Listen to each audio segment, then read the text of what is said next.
어, 오늘 저는 공평하신 하나님이라는 제목으로 하나님에 대해서 좀 함께 나누고 싶습니다. 성경 66권으로 된 성경책은 우리가 믿는 하나님에 대해서 알려주고 있는 책입니다. 그러므로 성경을 읽으면 여러 인물들이 나오지만 결국은 우리가 배우고 알게 되는 것은 하나님은 이런 분이시구나를 알게 됩니다. 우리가 너무 잘 알고 있는 하나님은 신실하시다, 자비하시다, 긍휼하시다, 공의의 하나님이다. 사실 저희가 배우고 들어서 이제 교회에 어느 정도 다니고 조금만 짬밥이 되어도 이 용어들이 익숙해지고 나면 머리로는 다 알고 있습니다. 그런데 이걸 내가 진짜 알고 있는지 이게 머리에만 있는지를 알게 되는 상황이 반드시 오게 되는데, 그게 바로 우리의 삶에 닥쳐오는 어려움이나 고난 가운데 내가 그렇게 외웠고 그렇게 다른 사람에게 가르쳤던 그 하나님의 모습이 진짜 내가 제대로 믿고 있었는지를 알게 됩니다. 건강이 안 좋아질 때, 물질의 위협을 받을 때, 삶의 환난과 두려움이 찾아올 때 정말로 당신이 믿는 하나님이 신실하신 분 맞느냐, 공의로우신 분 맞느냐, 자비와 사랑과 긍휼이 풍성하신 분 맞느냐, 정말 이것이 우리에게 위협이 되고 공격이 되고 우리가 알고 있던 하나님에 대한 마음을 마구 흔들어 정말 우리를 혼란 가운데로 끌어가기도 합니다. 그런데 진짜 믿음은 어떤 믿음인가 하면, 이러한 어려움과 고난을 통과해서 그럼에도 불구하고 내가 믿는 하나님은 신실한 분이야, 공의로운 분이야, 자비하신 분이야 라고 고백할 수 있을 때 내가 진짜 하나님을 알고 있다 라고 얘기할 수 있는 겁니다.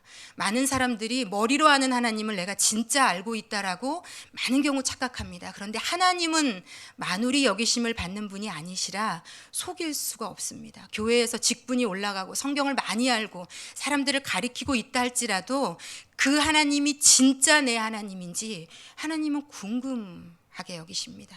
그래서 우리 삶에 자녀의 삶, 내 삶 가운데 어떤 일들을 허락하시면서 진짜 내가 그런 하나님으로 내가 알고 있느냐 확인해 가십니다.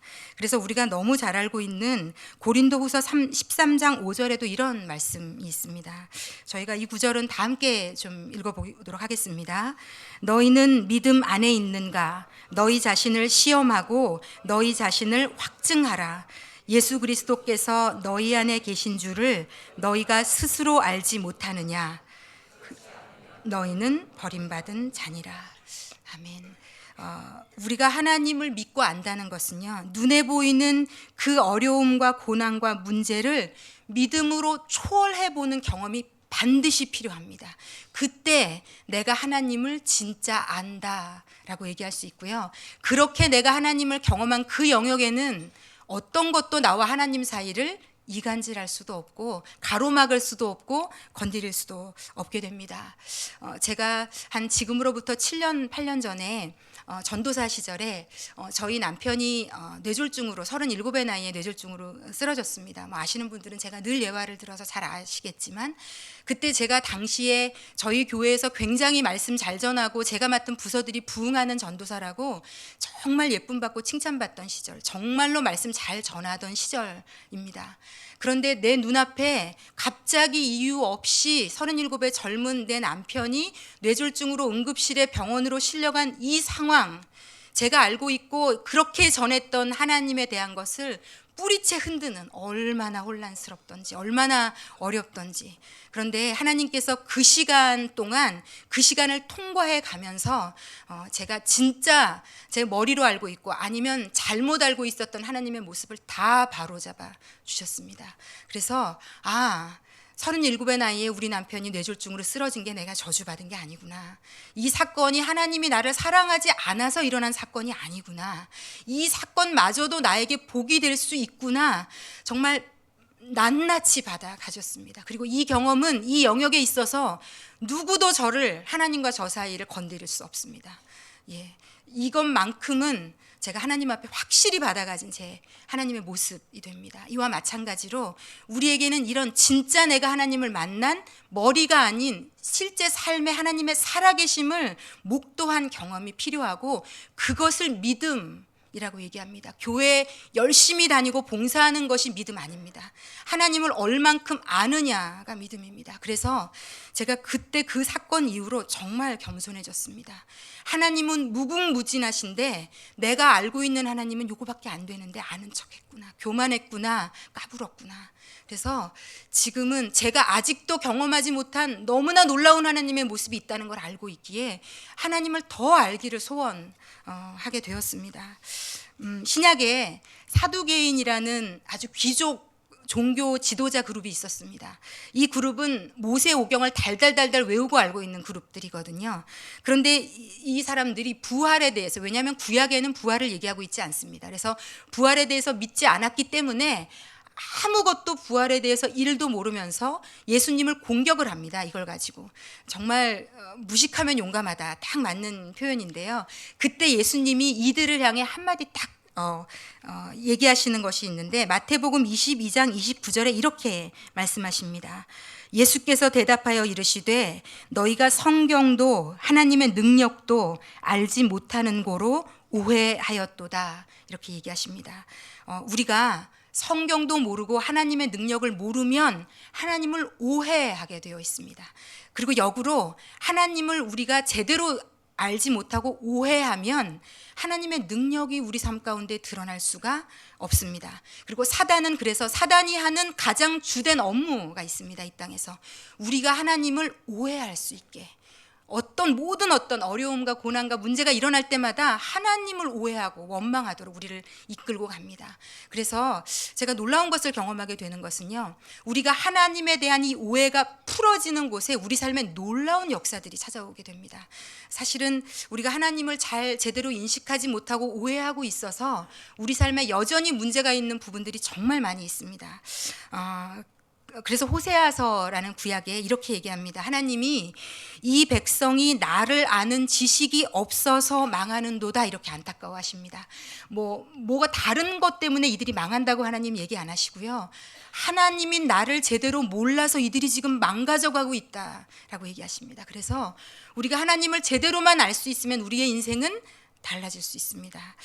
그래서 호세아서 6장 3절에는 하나님이 이렇게 호세아를 통해서 얘기하게 하십니다. 이 구절은 다 함께 읽겠습니다.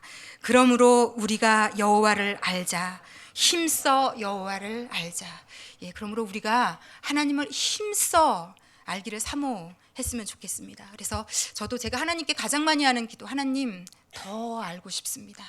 제가 지금 알고 경험한 하나님도 너무 좋고 너무 대단하시지만 더 알고 싶습니다. 그리고 하나님은 우리의 이 하나님을 향한 목마름, 진짜 알고 싶어하는, 머리가 아닌 진짜 내 삶에 하나님을 경험하고 싶어하는 이 열정을 정말 기쁘게 받으십니다.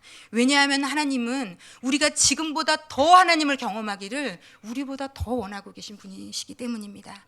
제가 서론을 이렇게 좀 길게 장황하게 설명을 드렸는데, 그래서 오늘 그 하나님의 모습 중 한 부분을 같이 좀 나누어서 성경도 하나님의 능력도 알지 못해서 오해하였도다, 우리 가운데 하나님에 대한 오해가 풀어지는, 그래서 사단이 붙잡고 있던 영역들이 다 풀려나고 하나님의 놀라운 역사가 여러분의 인생 가운데로 진격해 들어가는 놀라운 시작이 되기를. 그리고 하나님이 일주일 내내 이 기도를 저를 시키셨습니다. 이 자리에 지금 누구를 부르셨는지 모르지만 삶에 하나님을 오해해서 묶여있는 영역들이 있습니다. 그 능력이 들어오지 못하고 있는 영역들이 있습니다. 교만해서든지, 머리로 하나님을 알고 있다고 착각해서든지, 아니면 하나님을 오해해서. 그런데 아마 이것들이 풀어지는 순간 하나님이 들어가셔서 마음껏 일하실 수 있게 되지 않을까, 저도 좀 기도하며 올라왔습니다.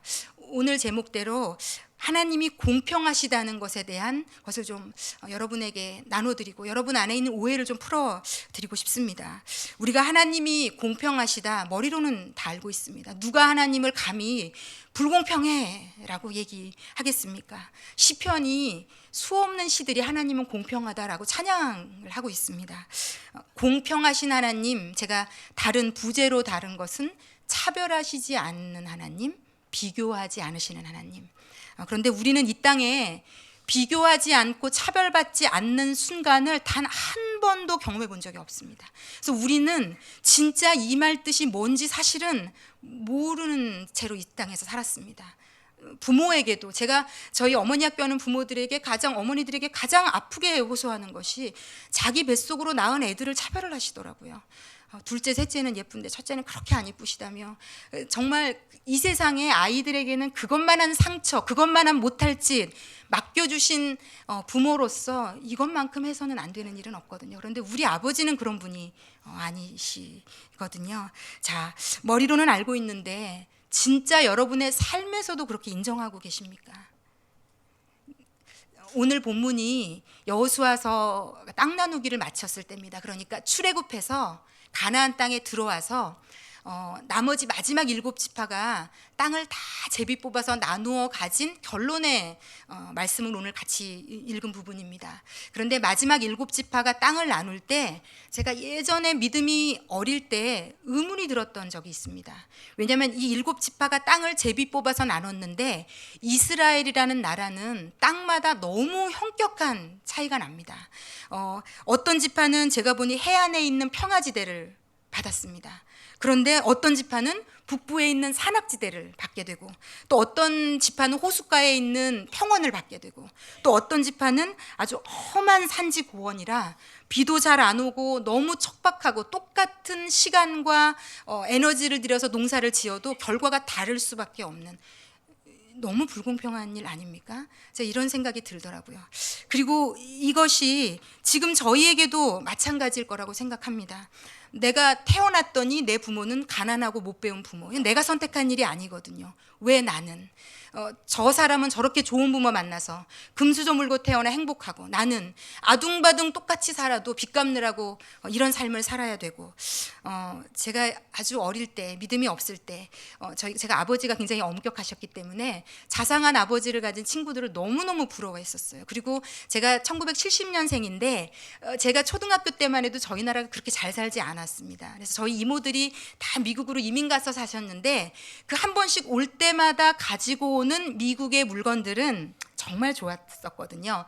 지금은 뭐 저희 나라 물건이 정말 전 세계 어디 내놔도 가장 좋은 물건이 되었지만, 그래서 그때는 왜 나는 미국에 태어나지 못했던가 이런 생각을 했던 적도 있습니다. 우리가 가진 것들에 대해서 이미 다른 사람과 비교해서 이런 마음들이 우리 안에 있지 않은가. 나는 예수를 믿는데 왜 저 사람은 잘 되고 나는 잘 되지 않는 것 같을까. 이런 의문점들이 우리 안에, 불경하게 하나님을 원망하고 입을 벌려 얘기할 수는 없지만 누구에게도 얘기하고 있지 못한 우리 마음 가운데 질문들이 있습니다. 자, 그런데 제가 이 부분에 한 가지, 두 부분으로 좀 이 패러다임을 바꿔드리고 싶은 것은, 이 모든 비교의 기준이 우리가 이 세상에서 배워가진 패러다임입니다. 많고 작은 것으로 누군가를 비교하고 차별하는 것. 그런데 우리를 만드신 하나님, 온 우주 만물을 만드신 하나님에게 이 크기가 누군가를 차별하는 용도로 쓰이지 않는다는 겁니다. 많이 줬으면 내가 그 사람을 더 아끼는 거야. 내가 너를 특별히 더 아낀다. 적게 줬으니까 나는 너를 하찮게 여긴다. 이런 개념이 우리가 믿는 전능하신 하나님에게는 없는 개념입니다. 성경을 보면 5달란트, 2달란트, 1달란트를 하나님이 주시는 것을 볼 수 있습니다. 저희는 본능적으로 나도 5달란트 받았으면 이렇게 접근을 합니다. 왜? 세상에서 그렇게 배웠거든요. 그렇게 비교 당했고 그렇게 인식되어졌습니다. 그런데 우리가 믿는 하나님은요, 몇 개를 줬냐를 물으시지 않으세요. 그래서 그걸 가지고 뭘 했느냐를 물으십니다. 그리고 5달란트 준 자나 2달란트 준 자나 1달란트 준 자나 상급을 동일하게 선물로 주십니다. 그러므로 하나님 앞에는요, 최선을 다해 하나님이 주신 것들을 가지고 살 때 우리는 다 칭찬받게 돼 있고 다 상급을 받게 돼 있습니다. 그렇다면 이왕이면 많이 받으면 좋지 않을까? 성경에 이런 구절이 있습니다. 누가복음 12장 48절에 하나님께서 이렇게 말씀하십니다. 무릇 많이 받은 자에게는 많이 요구할 것이요 많이 맡은 자에게는 많이 달라 할 것이니라.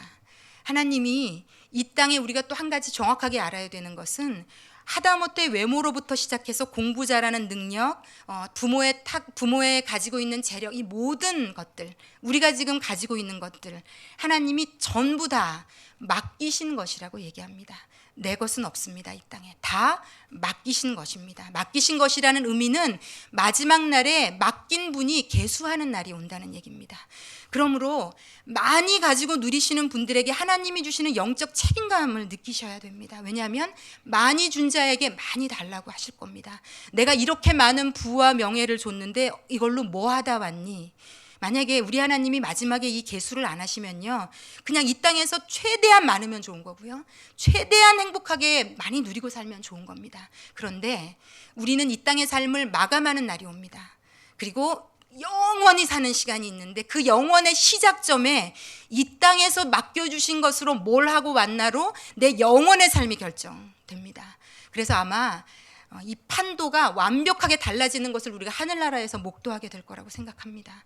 그래서 오히려 두렵고 떨림으로 내가 이미 누리고 있는 것들, 많이 주신 것들 하나님 앞에 돌려드리는 인생을 끊임없이 나를 쳐 복종하며 살아내야 하는, 그래서 여러분 성경은요, 적게 가진 자, 부족하고 연약한 자에 대해서 별로 걱정 안 하세요. 왜냐하면 계속 도와주겠다, 걱정하지 마라, 위로하세요. 그런데 누구를 걱정하시냐면 부자들, 많이 가진 자들, 선생된 자들을 하나님이 걱정하세요. 왜?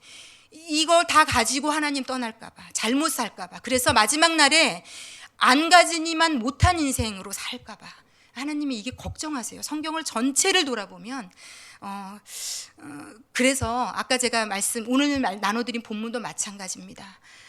아주 풍족한 땅을 받아서 그것 때문에 흥청망청 누리고 하나님을 떠나서 나 좋다고 살면 그 좋은 땅을 받은 것이 결과적으로 저주가 될 수 있고요, 척박한 땅을 받았지만 비 한 번 오기를 하나님께 간구하며 살아서 하나님의 도우심으로 살게 되면요, 그 척박한 땅이 최고의 축복으로 바뀌는 것이 하나님의 섭리가 됩니다. 그리고 이것은 우리 지금 이 땅을 살아가는 우리에게 동일합니다. 우리는 얼마나 많은 것을 지금 내가 받고 시작하나가 굉장히 관심이 있지만 그것을 역전시킬 수 있는 분이 하나님입니다.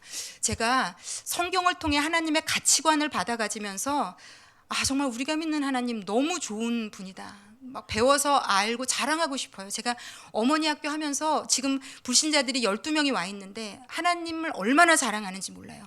너희들 어디서 결혼에 대해서 이런 얘기 들어봤니? 못 들어봤대요. 이분들도 불신자인데 한 번도 못 들어보고 불신자들이 울면서 저에게 이렇게 얘기해요. 누군가 나에게 결혼이 이런 거다, 남자란 여자란 이런 거고 남편과 아내는 이런 역할이라는 걸 한 번만 알려줬어도 이렇게 살지 않았을 텐데 라고 얘기하며 불신자가 눈물을 흘리더라고요. 실로 놀라운 일이었어요. 기적과도 같은 일이었어요. 그런데 우리가 믿는 하나님 그런 분이시거든요. 우리가 그런 분을 믿고 있거든요. 그런데 제가 구약에 딱 한 구절에 어마어마하게 하나님께 감동받은 구절이 있었어요. 그게 뭔가 하면, 여러분 야곱 잘 아시잖아요. 야곱의 부인이 2명 있는데 하나는 레아고 하나는 라헬이에요. 그런데 야곱은 라헬이라는 그 동생인 이 사람을 좋아했어요.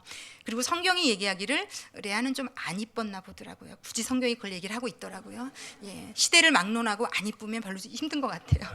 그런데 첫째는 야곱이 좋아하지 않아요. 사랑을 주지 않아요. 그리고 이 둘째만 너무 이 둘째 부인만 예뻐해요. 그런데 하나님께서 너무 감동적으로 성경에 한 구절을 넣어놓으셨는데, 하나님께서 레아가 야곱에게 사랑받지 못함을 하시고 레아의 태를 먼저 여셨으니, 제 이 구절이 얼마나 감동받았는지 모릅니다. 하나님이 당시에 3000년 전의 여자의 존재는요, 있어도 그만 없어도 그만, 이 존재 가치는 딱 하나예요. 아들을 낳느냐 못 낳느냐. 그런데 그 놀라운 일을요, 라헬에게는 허락하지 않으시고 야곱이라는 남편에게도 사랑받지 못하고 있는 이 불쌍하고 가녀린 여자에게 아들을 넷을 연달아 낳게 하시는 축복을 그에게 먼저 주십니다. 그러므로 여러분, 하나님 앞에는요, 부족하고 연약하고 없고 모자란 것은 전혀 문제가 되지 않습니다. 우리의 세상에서 배운 패러다임이 그래 나는 흙수저야. 성경은 흙수저라 더 잘 될 수 있다. 이 성경의 관점이 되겠습니다. 그래서 우리는 하나님께서 우리에게 맡겨주신 것을 최선으로 알고 이 땅에서 살면 갚아주시는 하나님을 만나게 되는데 사단이 알고 있습니다. 우리가 이렇게 주신 것을 감사하고 만족하고 최선을 다해서 사는 게 하면 안 된다는 것을. 그래서 우리에게 끊임없이 주입시키는 것이 바로 비교라는 겁니다. 내가 가진 것보다 남의 가진 것이 더 좋아 보이게, 커 보이게, 불만족스러워 도록. 그런데 이 비교가 하는 일이 있습니다. 이게 내 마음에 차별하는 마음이 딱 들어오면 나에게 감사를 뺏어가게 돼 있고 하나님께로 원망이 바로 나오게 되어 있습니다. 그리고 이렇게 비교가 되면 내가 가지고 있는 열정들이 뺏겨지고 그 많이 가졌다고 생각되는 상대를 시기하고 비판하고 질투하는 데 눈이 멀게 되고 내가 하나님께로부터 받은 그 놀라운 은혜들이 손가락 사이로 다 빠져나가듯이 언제 내가 하나님을 그렇게 은혜로 감사로 바라봤느냐, 이것을 없애도록 우리를 끌고 갑니다. 성경에 보면 하나님이 자신에게 주셨던 것에 최선을 다하고 감사하지 못하고 비교하다가 일생을 망가뜨린 성경의 인물이 두 사람이 나옵니다. 우리가 너무 잘 알고 있는 가인, 첫사람 아담과 하와의 첫째 아들이 그랬고 사울이 그랬습니다. 가인은 하나님이 동시에 자기 동생 아벨과 예배를 드렸는데 아벨의 예배는 받고 자기의 예배를 받지 않으셨어요. 그러면 정상적으로는 내가 어떻게 잘못했길래 받지 않으셨나를 돌이키면 되는데 자기 동생 것만 받으셨다고 동생을 쳐 죽이는 일을 하게 됩니다. 이 땅의 패러다임은 이러합니다. 하나님이 그 제사를 안 받으셨다는 것이 두 사람을 비교하고 차별하신 것이 아님에도 불구하고 사단에게 속아서 동생을 죽이는 인류 최초의 살인사건이 일어나고 그는 쫓겨다니는 인생을 살게 됩니다. 그리고 사울도 마찬가지입니다. 하나님이 이스라엘의 처음 왕으로 세운 왕입니다. 얼마나 많은 것들을 주셨든지요. 외모부터 시작해서. 그런데 자신에게 주신 것을 보지 않고 다윗에게 주신 것을 일생 비교하고 바라보다가 평생을 다윗 뒷공문이 쫓아다니다가 자신의 인생을 마감하게 되는, 이거 다 사단의 하는 일입니다. 사단이 이와 같이 우리의 인생을, 교회에 와서 왜 저 사람에게는 하나님이 응답하시는데 나한테는, 끊임없이 우리로 하여금 누군가를 바라보며 내 삶을 비참하게 만들어가게 하는, 이건 명백하게 이 뒤에 사단이 있습니다. 성경에 하나님이 십계명을 저희에게 주신 것이 나옵니다. 10개밖에 하나님의 하고 싶은 가장 핵심 말씀을 다 요약해서 10개로 계명을 주셨는데 그 10번째 계명에 이런 계명이 나옵니다. 이것도 다 함께 좀 한번 읽어보겠습니다. 다 함께 읽겠습니다. 내 이웃의 소유를 탐내지 말라. 그리고 이 작은 제목에 내 이웃의 아내나 남종이나 여종이나 소나 낙이나 내 이웃의 어떤 것도 탐내지 말라고 하나님이 부연적으로 설명하십니다. 예전에 제가 믿음이 없을 때는 하나님이 내가 줬으니까 그냥 참고 살아, 이런 느낌으로 받았거든요. 그런데 제가 이 말씀 안에 담긴 하나님의 놀라운 섭리를 알게 되었어요. 하나님이 왜 우리에게 그렇게 작고 연약한 존재를 사랑하시는 하나님이 내 이웃의 소유를 탐내지 말라, 이 말은요, 하나님이 각자에게 내가 너에게 줄 최선의 것을 주었다 라는 아버지로서 하나님의 당당함과 자신감이 있는 겁니다. 누구와도 비교하지 마. 나는 너에게 최선의 것을 이미 주었어. 부족한 것, 모자란 것 내가 채워줄게. 하나님이 하실 여지가 많은 인생이 복받은 인생입니다.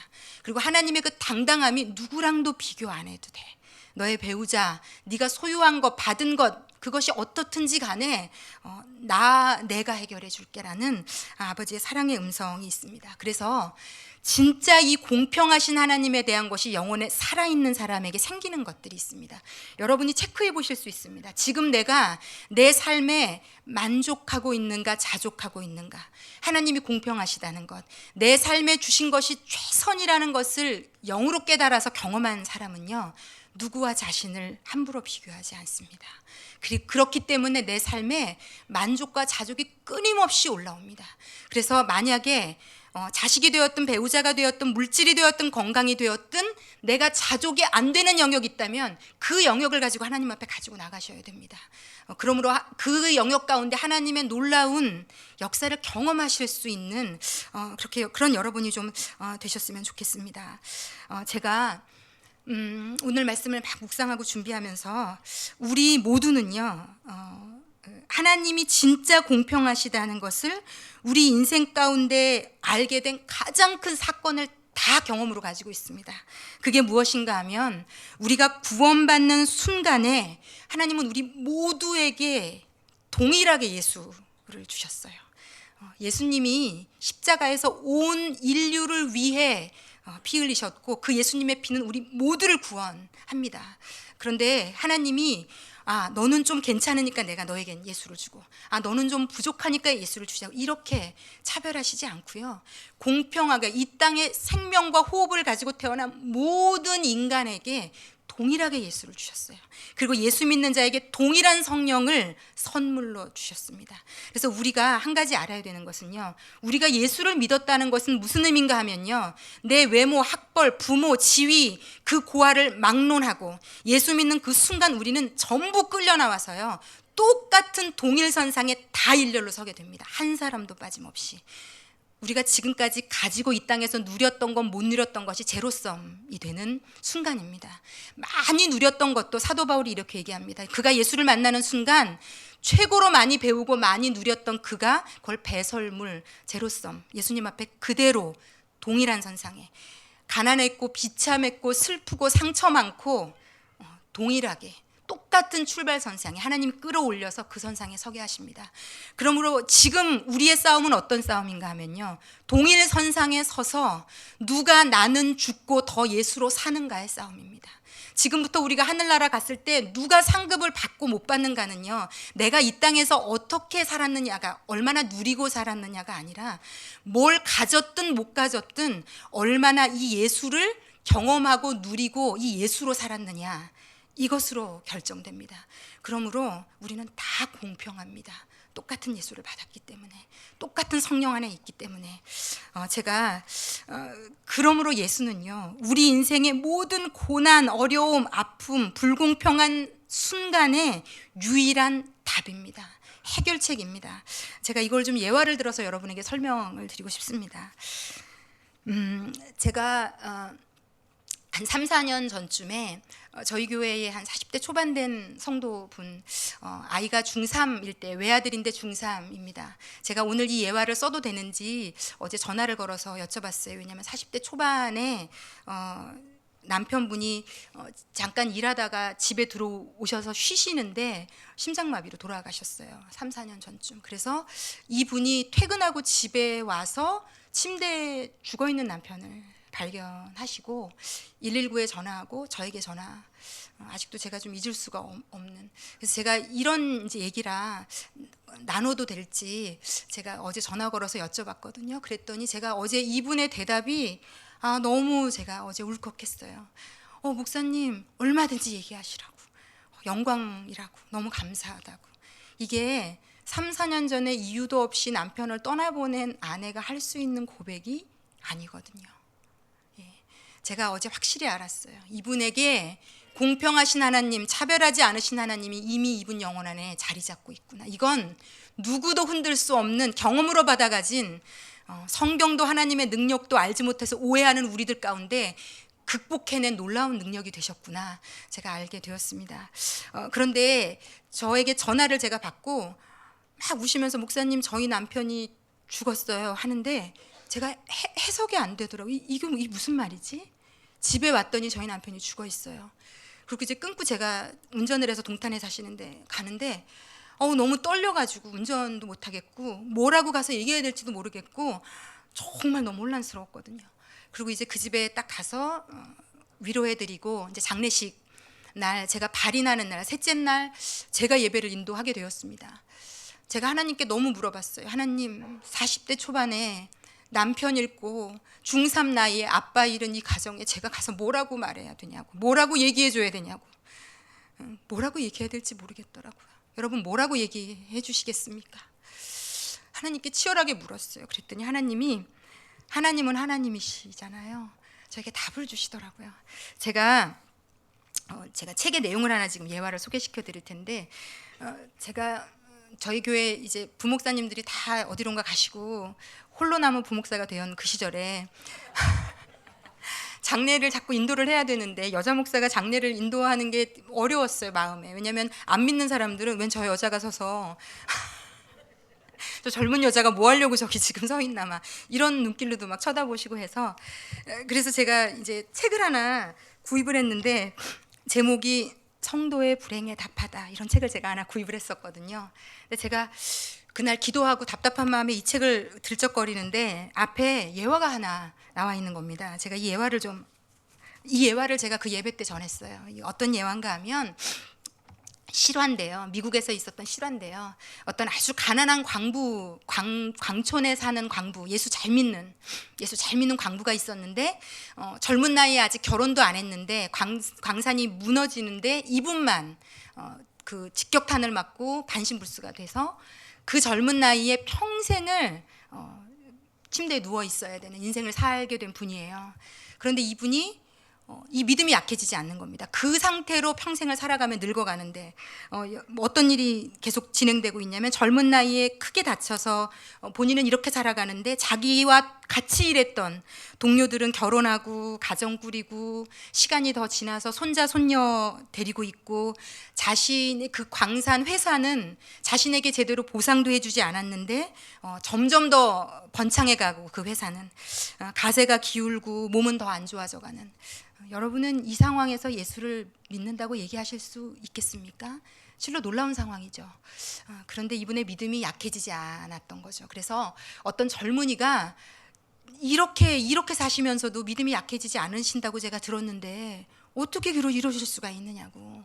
그때 이 광부가 했던 얘기가 나와 있는 부분은 제가 좀 읽어드리겠습니다. 사탄은 내 침대 곁, 지금 당신 그 젊은이가 앉아있는 바로 그곳에 앉아서 나에게 말했습니다. 그가 창문 너머로 한때 나와 함께 일했던 동료들이 여전히 건강한 것을 보여주면서 물었습니다. 너 이래도 예수님이 진짜 너를 사랑하신다고 얘기할 수 있느냐? 이어서 사탄은 나의 누추한 방을 둘러보게 하고는 내 친구들의 멋진 집을 보여주면서 다시 물어보셨습니다. 정말 예수님이 너를 사랑하는가? 끝으로 사탄은 내 친구가 손자 손녀를 거느리고 있는 모습을 보여주었습니다. 그 친구는 내가 가지지 못한 모든 것을 다 가지고 있었습니다. 사탄은 내 눈에서 눈물이 흐를 때까지 기다렸다가 내 귀에 이렇게 속삭였습니다. 진짜 예수님이 너를 사랑하는가? 이분이 뭐라고 대답했는지 아십니까? 그때 내가 그 사단에게, 물론 영적인 얘기입니다. 실제로 그랬다는 게 아니라 사단의 손목을 잡고 그를 이끌고 갈보리 언덕으로 그를 데리고 가서 십자가에서 피 흘리시는 예수님 앞에 그를 세우고, 자, 봐, 예수님이 나를 사랑하시잖아. 그리고 사단은 떠나갔습니다. 여러분, 우리가 예수를 믿는다는 것은 관념이 아닙니다. 그냥 잠시 일주일에 한 번 와서 위로받고, 예수 믿고 주일에 예배 안 가면 찝찝하고 뭐가 안 풀리는 것 같고 그냥 안 다닐 수 없고 그냥 내가 믿는 종교가 기독교고, 이것을 뛰어넘지 않으면 우리는 큰일 난 인생들입니다. 예수는 실제입니다. 그리고 이분이 우리 삶 가운데 이렇게 역사하실 수 있습니다. 제가 그날 이 설교를 하고 제가 그 집사님과 그 아들에게 이렇게 얘기했습니다. 집사님, 지금 이제 예배드리고 삶으로 돌아가면 일생 사단이 공격할 겁니다. 너 40 몇 살에 과부돼서 이렇게 힘들게 사는데 그래도 너 하나님이 너 사랑하는 건 맞냐고. 이 중3 된 아들, 저도 제가 아들 하나를 가졌기 때문에 너무 마음이 아팠어요. 정말. 동규야, 네 인생에 분명히 사단이 끊임없이 물어볼 거야. 너 중3 때 아빠 데리고 간 하나님, 그 하나님이 너를 사랑하는 거 맞아? 너 어디 아빠 한번 데리고 갈 수 없는 지금 이 비참한 인생, 너 진짜 하나님이 너 사랑하는 거 맞아? 집사님에게, 그 어린 중고등부 학생에게 제가 그때마다 우리가 해야 될 일, 사단의 손을 잡고 갈보리 십자가 언덕으로 가서 봐, 예수님이 나를 사랑하시잖아. 이걸 해낼 수 없으면요, 우리에게 예수 믿는 것은 헛것입니다. 제가 저희 남편이 37살에 뇌졸중으로 쓰러져서 지금은 장애인입니다. 왼손을 쓰지 못하고 왼발을 접니다. 그런데 제가 이 하나님을 만나고 알기 때문에 한 가지 제 인생이 송두리째 바뀐 게 있어요. 저는 저희 남편을 누구와도 비교하지 않습니다. 예전에는 오히려 잘 나가는 남편들, 자상한 남편들, 우리 남편에겐 없는 것을 가진 남편들 너무 부러웠어요. 왜 나는 저런 남편을 만나지 못했는가. 그런데 예수를 만나고 이 하나님이 제 영혼 안을 온전히 적시고 예수 그리스도의 십자가를 경험한 뒤부터요, 저는 저희 남편이 누구와도 비교할 수 없는 저에게 최고 최선임을 믿습니다. 믿습니다. 이것은 여러분에게도 동등합니다. 동일합니다. 제 자녀, 제 아이 정말 부족한 점 많은 아이거든요. 제가 객관적으로 압니다. 그러나 저는 이 아이를 하나님이 제 인생에 주신 최고 최선임을 압니다. 제 시부모님, 제 친정아버지, 친정어머니, 저 친정아버지를 너무 미워했던 인생을 살았거든요. 근데 저는 지금 제 친정아버지와 어떤 사람의 아버지와 비교하지 않습니다. 저희 친정아버지는 하나님이 저에게 선물로 주신 이 땅에 허락한 최고의 친정아버지라고 저는 인정합니다. 제가 예수 믿고 예수님의 십자가를 경험하고 내 소유, 남의 소유를, 이웃의 소유를 탐내지 말라, 탐내지 않게 되었어요. 저에게 주신 것이 최선, 최고임을 누리며 살게 되었어요. 그것이 주는 능력을 경험하며 살고 있습니다. 여러분, 혹시 배우자 때문에, 자녀 때문에, 물질, 건강, 그게 뭔지 모르겠습니다. 그 영역으로 사단이 흔들죠. 이래도 너 하나님이 사랑하시냐고, 이래도 하나님이 공평하신 거 맞냐고. 그때마다 그 손을 잡고 갈보리 십자가에서 피 흘리신 예수님께로 데리고 올 수 있어야 됩니다. 우리보다 사단이 먼저 알고 도망갑니다. 왜? 그들은 그 하나님의 능력을 알고 있거든요. 알고 있거든요. 지지 말고 예수님으로 싸워 이겨야 됩니다. 우리는 다 이미 이긴 존재들이고 이길 수 있습니다. 상처 때문에 불평하며 안주하며 하나님 어디 있느냐고, 아니, 하나님 계십니다. 왜? 성경도 하나님의 능력도 제대로 알지 못해서 우리가 오해하고 있기 때문에 하나님이 역사하실 수 없는 겁니다. 그 오해가 풀어지는 순간 하나님의 놀라운 능력이 내 남편과 내 아내와 우리 아이들 영혼에 놀랍도록 역사하시게 됩니다. 하나님, 제가 이거밖에 할 수 없어요. 그래? 나머지 내가 다 채워주마. 이게 우리 아버지가 우리에게 주시는 음성입니다. 너 이거 부족하니, 모자라니? 내가 채워줄게. 못 주셔서 아파하시는 분이 우리가 믿는 아버지십니다. 이 아버지를 누리시기 바랍니다. 내가 믿는 하나님이 어떤 분이신지를 알아가시기를 원합니다. 사단이 주고 있는 그 오해로부터 벗어나시기 바랍니다. 우리가 어떤 분을 아버지로 모시게 되었는가. 여러분의 인생은 예수 믿는 순간 그 지점부터 다른 인생을 살게 되셨습니다. 여러분, 예수님 까닭에 사단이 계속 주는 얘기를 끊으셔야 돼요. 내가 이미 알고 있다. 내 남편에게, 부족한 남편을 계속 얘기해 주는. 제가 3일 전에 63세 된 어떤 권사님께 전화를 받았어요. 남편이 정말 몹쓸 짓을 너무 많이 하셨더라고요. 정말 제가 전화를 받았는데 너무 마음이 아팠어요. 그래서 저한테 물어보시더라고요. 목사님, 영상 이제 유튜브에서 제가 전하는 말씀을 듣고, 목사님, 이런 남편에게 제가 순종해야 되는 거 맞나요? 그 질문에 한이 서려 있더라고요. 제가 대답해 줄 말이 아무것도 없었어요. 그래서 기도해 드리겠습니다. 그런데 막 성령께서 그분을 위로하시는데요, 하나님이 너의 아버지고 예수가 너의 신랑이다. 예수가 너를 책임질 거고 예수가 너의 신랑이 되어서 예수가 위로하고 예수가 보살피고 예수가 다 해줄 거다. 예수님으로부터 공급받을 수 있는 것을 인간 남편에게 요구하지 말라. 하나님이 다 해주신다. 이렇게 답을 주시더라고요. 그 권사님이 한 번도 만나본 적이 없는 이 여자 목사의 기도를 들으면서 소리내서 우시더라고요. 그리고 저에게 얼마 전에 긴 장문의 문자가 왔어요. 용기 내서 한번 해보겠노라고, 하나님을 붙들고 살아보겠노라고. 우리의 인생도 다 이렇게 바뀔 수 있습니다. 여러분의 인생 가운데 하나님의 능력을 허락하심으로 하나님이 여러분 인생 가운데 마음껏 역사하시도록 내어드리는 그런 축복된 삶 살아가시는 저와 여러분 되시기를 예수님의 이름으로 축원합니다. 기도하겠습니다. 기도하실 때 하나님께 좀 회개했으면 좋겠어요. 용서를 구했으면 좋겠어요. 하나님, 당신을 오해하고 있는 제 삶의 모든 영역을 좀 보여주세요. 하나님에 대한 드러내진 않았지만 마음 밑바닥에 이해되지 않아서 왜 나에게 이런 일을 허락하셨는지, 원망과 의심과 의문과 고통 가운데 있는 내 삶의 영역 보여주십시오. 하나님이 들어오셔야지 되는데 못 들어오고 계시는 그 영역 보여주십시오. 우리 가정에, 아이의 인생에, 저의 인생에, 배우자의 인생에, 우리 가정의 물질, 건강, 어떤 영역인지 모르지만 제 오해가 너무 커서 사단에게 속아서 하나님이 들어오시지 못하게 막고 있는 영역 보여주십시오. 그래서 하나님이 마음껏 들어와 일하실 수 있도록, 하나님, 제 삶에 문제가 생길 때마다 제가 사단의 손목을 붙잡고 갈보리 십자가로 그를 데리고 가 이길 수 있도록 하나님 아버지, 저의 인생을 활짝 열어드리오니 들어오셔서 좌정하시고 다스리시고 역사하시옵소서. 다 함께 기도하겠습니다.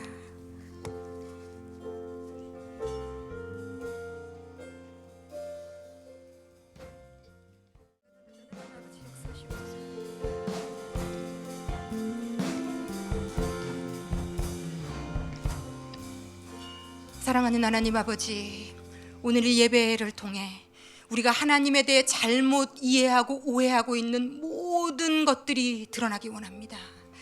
너무 오랜 시간 동안 사단이 내 귀에 속삭이는 것에 세뇌당하고 동조함으로, 맞아, 하나님이 내 인생이 이런 걸 보니 하나님은 불공평해 라고 믿게 만들어서 거기에 빠져있는 우리의 모든 영역들 다 들통나게 하시고 들키게 하시고 드러나게 하셔서 사단의 그 속임에 속아서 묶여져 있는, 아무 능력이 나타날 수 없는 우리 삶의 모든 영역들이 풀어지는, 그 하나님의 능력이 들어올 수 있는 놀라운 역사가 지금 이 시간 시작되기를 원합니다.